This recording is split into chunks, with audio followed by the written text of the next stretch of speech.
스가랴 3장 1절에서 10절까지 말씀을 함께 교독합니다.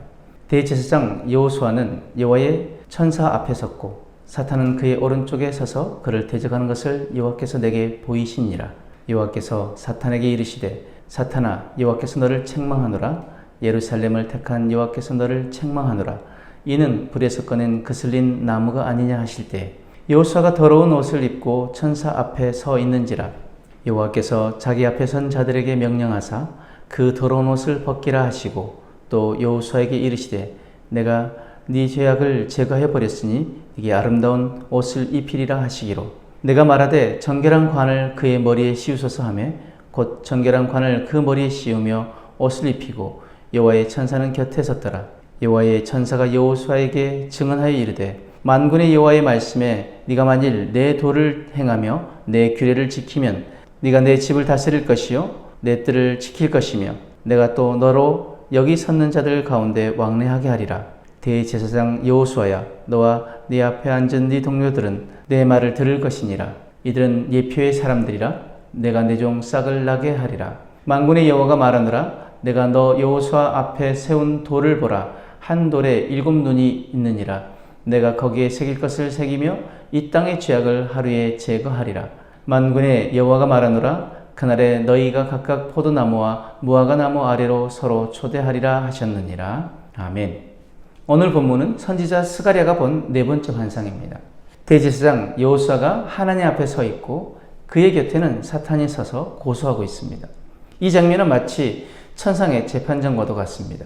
죄와 수치에 사로잡힌 여호수아, 그러나 하나님은 그를 정죄하지 않으시고 용서하시며 회복시키십니다. 오늘 말씀을 통해 하나님께서 어떻게 우리를 용서하시고 회복시키시는지, 그리고 그 은혜가 우리에게 어떤 소망을 주는지 함께 나누기를 원합니다. 먼저 1절에서 5절 말씀 보면 대제사장 여호수아는 하나님 앞에 서 있으나 더러운 옷을 입고 있다고 3절에 말씀합니다. 여기서 더러운 옷은 문자 그대로 오물로 더러워진 옷, 즉 그의 죄악과 수치, 실패의 흔적을 보여주는 상징입니다. 사탄은 그를 정죄합니다. 이런 자가 무슨 대제사장이냐고 그를 고소합니다. 사실 여호수아는 바벨론 포로 시절을 지냈기에 대제사장으로서의 의무를 제대로 수행하지 못했습니다. 그래서 죄책감, 무능력, 실패의 기억이 그를 덮고 있습니다. 하지만 하나님께서 사탄에게 말씀하십니다. 2절 말씀에 이는 불에서 꺼낸 그슬린 나무가 아니냐. 여호수아는 타담한 나무처럼 보일지라도 하나님께서 불에서 꺼내신 자입니다. 여전히 희망이 있고 하나님께서 다시 쓰시겠다는 뜻입니다.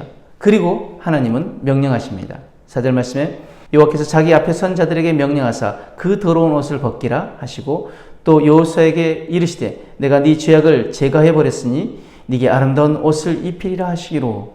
이것이 바로 용서의 은혜입니다. 죄의 옷을 벗기시고 새 옷을 입히신 하나님. 여호수아는 이제 다시 하나님의 제사장으로 회복됩니다. 우리도 마찬가지입니다. 죄로 인해 정죄받을 수밖에 없는 존재였지만 하나님 우리를 용서하시고 새롭게 하십니다. 더러운 과거가 아니라 새 옷을 입고 살아가도록 우리를 초청하십니다. 하나님은 여호수아에게 또 말씀하십니다. 7절 말씀에 만군의 여호와의 말씀에 네가 만일 내 도를 행하며 내 규례를 지키면 네가 내 집을 다스릴 것이요 내 뜰을 지킬 것이며 내가 또 너로 여기 섰는 자들 가운데 왕래하게 하리라. 회복은 끝이 아닙니다. 용서는 출발점입니다. 회복된 우리는 하나님의 말씀에 따라 살아가야 합니다. 순종은 회복을 지속적으로 누리는 길입니다. 죄악에서 벗어난 우리가 이제는 하나님의 뜻을 따라 살아가며 그분의 집을 다스리고 그 뜰을 지키는 자로 세움을 받습니다. 우리도 결단해야 합니다. 이제는 하나님의 말씀을 따라 살겠노라고, 그 은혜에 합당한 삶을 살겠노라고 우리는 결단해야 될 줄 믿습니다. 8절의 10절 말씀에 하나님은 여호수아와 제사장들을 향해 말씀하십니다. 8절에 대제사장 여호수아야, 너와 네 앞에 앉은 네 동료들은 내 말을 들을 것이니라. 이들은 예표의 사람들이라. 내가 내 종 싹을 나게 하리라.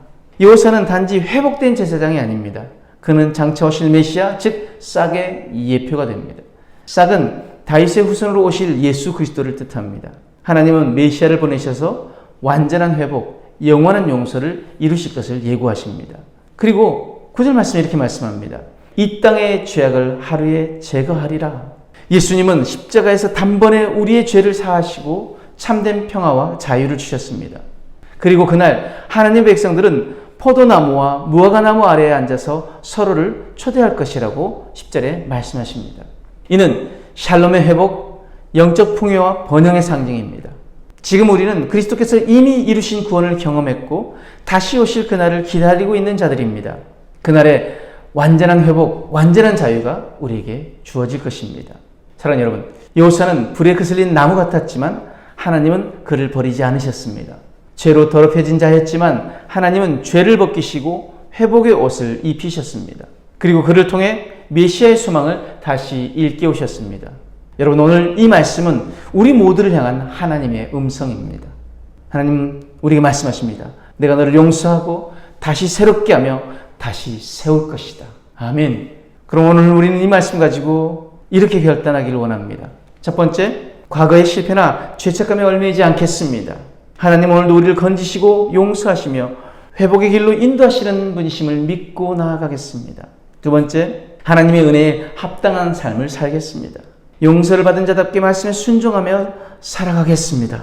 마지막으로 다시 오실 주님을 소망하며 오늘을 살아가겠습니다. 우리의 완전한 회복은 주님의 재림으로 완성될 것이기에 그 주님을 소망하며 오늘 하루를 살겠습니다라는 결단이 우리 안에 있길 원합니다.